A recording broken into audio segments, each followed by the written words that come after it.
The year was 2006, and the USA basketball team had just made it to the semifinals of the FIBA World Cup in Saitama, Japan. Up to this point in the tournament, they were undefeated, and the upcoming matchup of Greece looked like just another bump in the road to winning gold. However, Vassilis Spanoulis, aka the Tracy McGrady of Europe, had other ideas. He dropped 22 points, 3 rebounds, and 6 assists with 1 steal and a block in 30 minutes on Team USA.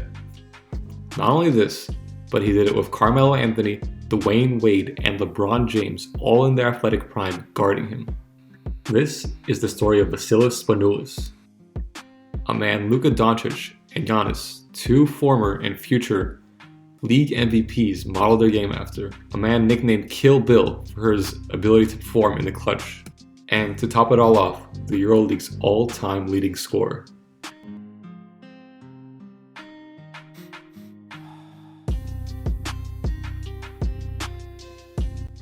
I honestly didn't recognize the name Vassilis Spanoulis before this NBA on TNT broadcast, where the crew, specifically Shaq, asked him a question to which he had a very interesting answer. Luka, you're a young player, great player. We love your game. Growing up, did you model your game after an American player or a European player? I would say some of everything. Obviously I watched LeBron, and I had the great teammates back in Spain, like Sergio Llull, Rudy Fernandez, Felipe Reyes. They're great Spanish teammates. I learned a lot from them.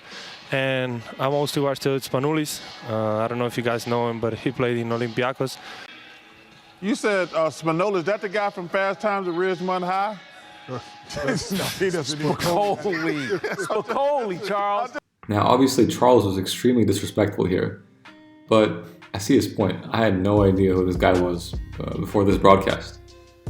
I think simply based on the fact that he's the EuroLeague all-time leading scorer, is enough to easily warrant Hall of Fame consideration. Take a look at this game-winning shot he takes, and take a look at how it's so similar to the one Luka hit against the Clippers in the playoffs last year. Just from this clip, it's easy to see how Luka modeled his game after Spanoulis, especially on the offensive end. Now, Spanoulis' career wasn't always, smooth sailing by any means. After making his professional debut at the age of 17, he quickly worked his way up to the Premier League, a Tier 1 league in Greece. By the 2002 and 2003 season, he was voted the best young player in all of Europe. In the following season, he was named the most improved player. His play was so exceptional that the Dallas Mavericks eventually took notice and drafted him in the second round of the NBA draft in 2004. The year prior, he had signed a €1.6 million deal with EuroLeague powerhouse Panathinaikos, where he and his agent established a buyout clause worth around $400,000. In the 2005-2006 season, Spanoulis led his team to both the Greek Basket League Championship and the Greek Cup. His team went 24-2 and 8-0 during the Greek League playoffs for an overall record of 32-2. Throughout the season, he averaged a ridiculous 53.4% field goal percentage and averaged 14.6 points, 3.1 assists, 2 rebounds, and 1.4 steals a game. Even coming off the bench, he was the team's leading scorer. The following year, the Rockets bought him out and signed him to a 3-year, $6 million deal, with 2 years guaranteed. Now this is where his troubles began.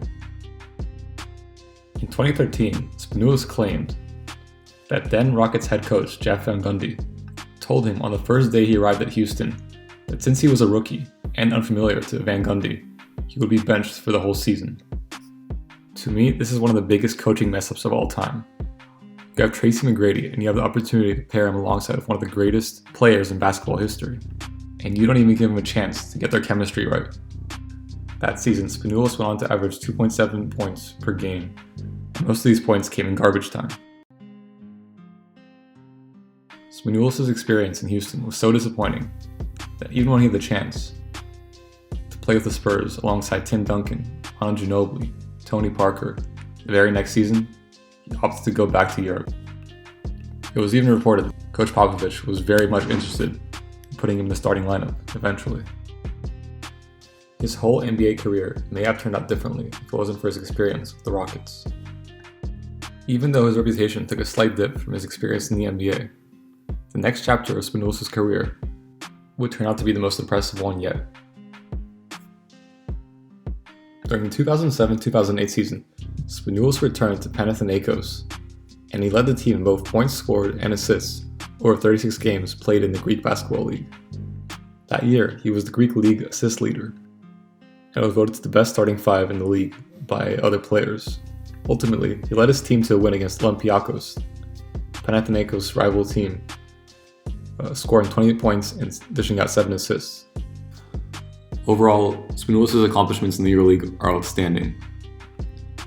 He even later joined Olympiacos, the rival team of Panathinaikos, and won EuroLeague championships with them as well, which is unprecedented in the history of the EuroLeague. Take a look at some of his accomplishments up on the screen here. Take a look at his use of the sham guard in the following clips.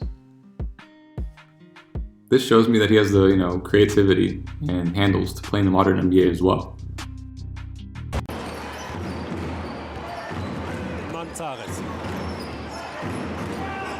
Spanoulis.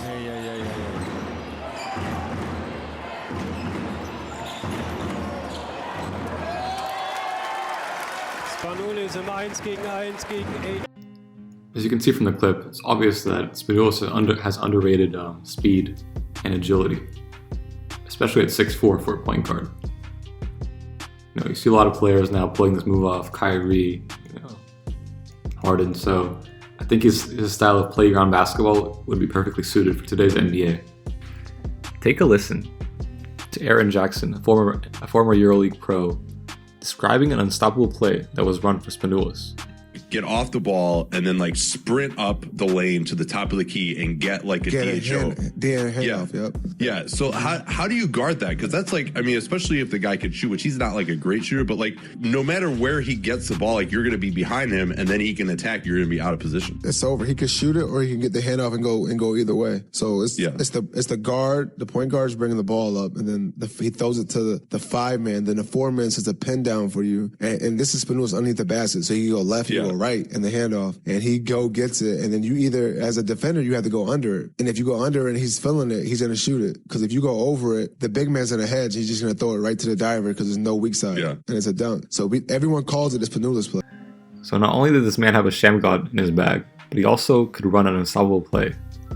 The way people here in the US describe, Kareem's skyhook as an unstoppable move is the same way this play has been described by European coaches and players who've played against Spanoulis.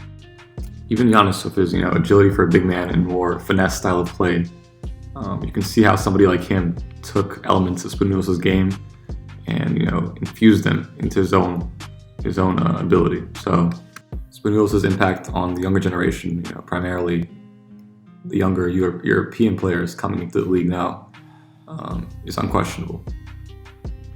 In May of 2020, Spanoulis was named to the EuroLeague 2010 to 2020 All-Decade team. Among the 10 players voted onto the All-Decade team, Spanoulis was voted the number 1 EuroLeague player of the 2010-2020 decade in a vote decided by the EuroLeague head coaches, players, fans, and journalists. He received more than twice as many votes as the player who came in second, which was Bogdan Bogdanovic. This just goes to show you just how popular Spanoulis is in Europe and overseas, and how deeply he's impacted the game. At the age of 38, he is still playing, and just signed a contract extension for the 2020-2021 season with Olympiacos. By virtue of being the all-time leading scorer in the EuroLeague, by his impact on the younger generation of European players, and just by being the greatest European player in the modern era, I think Spanoulis definitely deserves consideration for the Basketball Hall of Fame in time. However, no matter what happens, his legacy and impact on a generation of young European players is undeniable. Guys, that wraps up the video. Thank you so much for watching. If you enjoyed, please like and subscribe, and let me know in the comments if you enjoyed this style of video, and I'll make some more like this in the future. Have a great day, and peace.